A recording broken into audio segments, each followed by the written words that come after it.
सोचिए, हम सब कभी ना कभी किसी ना किसी बात पर अपना कॉन्फिडेंस खो बैठते हैं, है ना? आज के इस दिलचस्प एक्सप्लेनर में हम इसी आंतरिक संघर्ष की बात करने वाले हैं। और पता है सबसे खास बात क्या है? इसका समाधान कोई आज की मॉडर्न साइकोलॉजी की किताब में नहीं, बल्कि सदियों पुराने एक एंशिएंट ब्लूप्रिंट में छिपा है। तो चलिए बिना किसी देरी के इस रूपरेखा को डिकोड करते हैं और देखते हैं कि कैसे एक प्राचीन कथा हमारे मॉडर्न कॉन्फिडेंस का सबसे अचूक रास्ता बन सकती है। चलिए इस बात की गहराई में चलते हैं। क्या हमें कभी ऐसा लगा है कि हम किसी चुनौती के लिए काफी नहीं हैं? सच कहें तो हम सभी इस दौर से गुजरते हैं। चाहे किसी बड़े मंच पर बोलने का डर हो, कोई नया बिजनेस शुरू करने की झिझक हो, या कोई बड़ा कदम उठाने से ठीक पहले दिमाग का वो अलार्म जो कहता है नहीं यार ये हमसे नहीं हो पाएगा।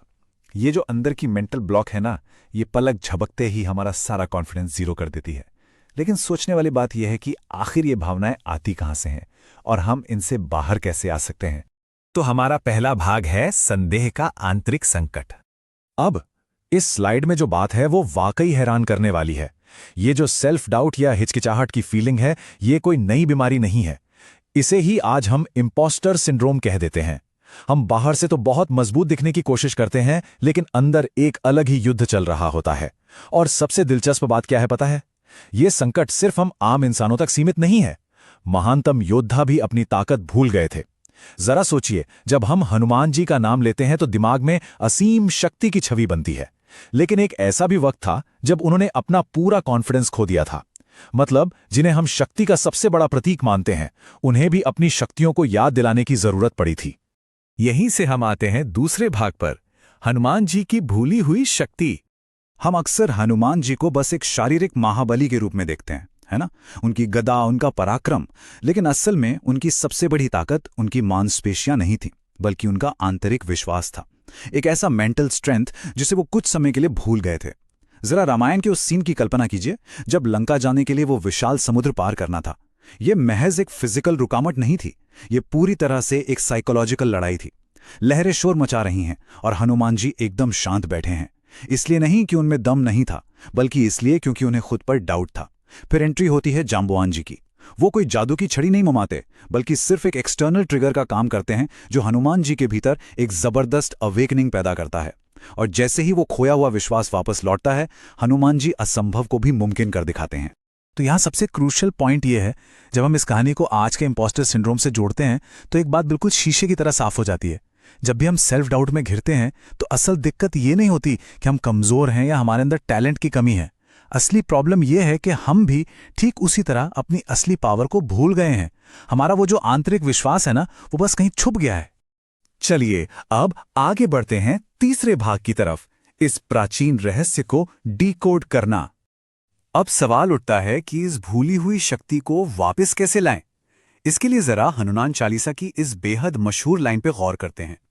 बुद्धिहीन तनु जानिके सुमिरो पवन कुमार। इसे सिर्फ एक धार्मिक प्रार्थना मत समझिए, ये हमारे मेंटल ब्लॉक्स को तोड़ने का एक बहुत ही पावरफुल साइकोलॉजिकल टूल है। इसका सीधा सा मतलब है कि हम खुद को बुद्धि और शक्ति में कम मानकर उस परम शक्ति को याद कर रहे हैं।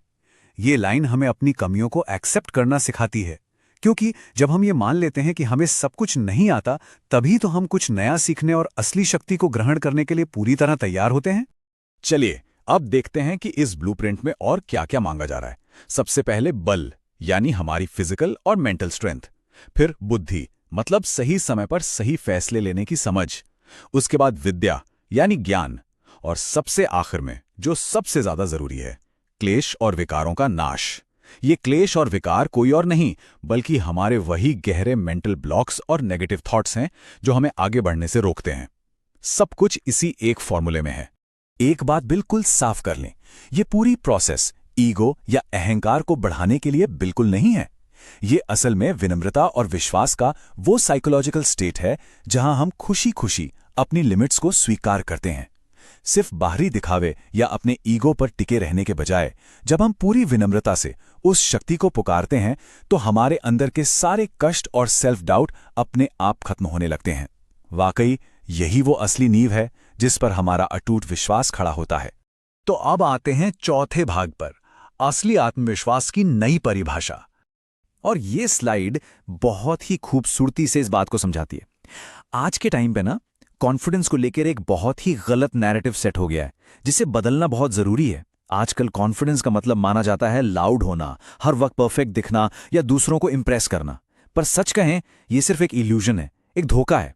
इसके ठीक उलट, रियल कॉन्फिडेंस का मतलब यह बिल्कुल नहीं है कि हमें कभी डर ही ना लगे। असली आत्मविश्वास तो वो आंतरिक तंत्र है, वो इंटरनल मैकेनिज्म है जहां डर के मौजूद होने के बावजूद हम एक्शन लेते हैं। यही वो अंदर की आवाज है जो हमें हमारे डर से बहुत बड़ा बना देती है। इसे वापस हनुमान जी के उस सफर से जोड़कर देखते हैं। शुरुआत में उन्हें भी तो डाउट हुआ था ना, लेकिन उनके इंटरनल बिलीफ ने उस डाउट को हरा दिया। चालीसा की ये लाइन देखिए, दुर्गम काज जगत के जेते, सुगम अनुग्रह तुमरे तेते। इसका सीधा सा अर्थ है कि उस आंतरिक विश्वास के जागने से दुनिया के सबसे मुश्किल काम भी एकदम आसान हो जाते हैं। जब वो विश्वास अंदर से पैदा होता है ना, तो बाहर की बड़ी बड़ी मुश्किलें भी बिल्कुल छोटी लगने लगती हैं। और अब हमारा 5वां और आखिरी भाग, छिपी हुई शक्ति को जगाना। तो अब सबसे बड़ा सवाल, हम अपनी इस सोई हुई शक्ति को कैसे जगाएं? चलिए इस प्राचीन ज्ञान को हमारी आज की मॉडर्न प्रॉब्लम्स पर अप्लाई करते हैं। आज हमारे सामने भी तो बड़े बड़े समुद्र हैं, जैसे कोई बहुत क्रूशल जॉब इंटरव्यू हो, पब्लिक स्पीकिंग का चांस हो, या फिर अपना कोई नया बिजनेस शुरू करना हो। इन्हें पार करने के 3 बहुत ही प्रैक्टिकल स्टेप्स हैं। पहला, अपने डर को स्वीकार करना, मतलब भागना नहीं है, मान लेना है कि हाँ, डर लग रहा है। दूसरा स्टेप, जानबूझकर अपनी उस छिपी हुई पावर को याद करना, ठीक वैसे ही जैसे जांबुवान जी ने याद दिलाया था। और तीसरा, जो सबसे अहम है, चाहे कितनी भी घबराहट तो ना हो, अपना पहला कदम उठा लेना। इस बात को बिल्कुल ध्यान से सुनिएगा, क्योंकि असली कॉन्फिडेंस हमेशा एक्शन लेने के बाद आता है, पहले नहीं। हम में से ज्यादातर लोग यही सोचते रह जाते हैं कि जब हम पूरी तरह से कॉन्फिडेंट फील करेंगे तब काम शुरू करेंगे। लेकिन साइकोलॉजी और हनुमान जी का ये पूरा सफर हमें चीख चीख कर यही बताता है कि हमें बस वो पहला कदम उठाना है। जब हम उस डर के बावजूद कदम बढ़ाते हैं ना, तो कॉन्फिडेंस खुद ब खुद हमारे पीछे चला आता है। अगर हम इस पूरे इंटरनल जर्नी को एक जगह समेटें, तो रिजल्ट बहुत ही क्लियर और सुकून देने वाला है। हम कमजोर नहीं हैं, हम बस अपनी असली ताकत भूल गए हैं। हमारी शक्ति कहीं गायब नहीं हुई है, वो बस हमारे ही अंदर कहीं गहराई में सो रही है। बस एक सही विचार, एक सही बिलीफ, और हमारी पूरी जिंदगी की दिशा बदल सकती है। तो आज के इस विश्लेषण के अंत में एक ऐसा सवाल है जिस पर हम सभी को बहुत गहराई से सोचना चाहिए। अपनी उस छिपी हुई ताकत को याद करके आज वो कौन सा एक डर है जिसे हम हमेशा के लिए हराना चाहते हैं? वो कौन सा समुद्र है जिसे पार करने का वक्त अब आ गया है? अपनी इस इंटरनल जर्नी को पहचानिए, अपना पहला कदम उठाइए और फिर खुद देखिए कि कैसे बिल्कुल नामुमकिन लगने वाले काम भी चुटकियों में मुमकिन हो जाते हैं।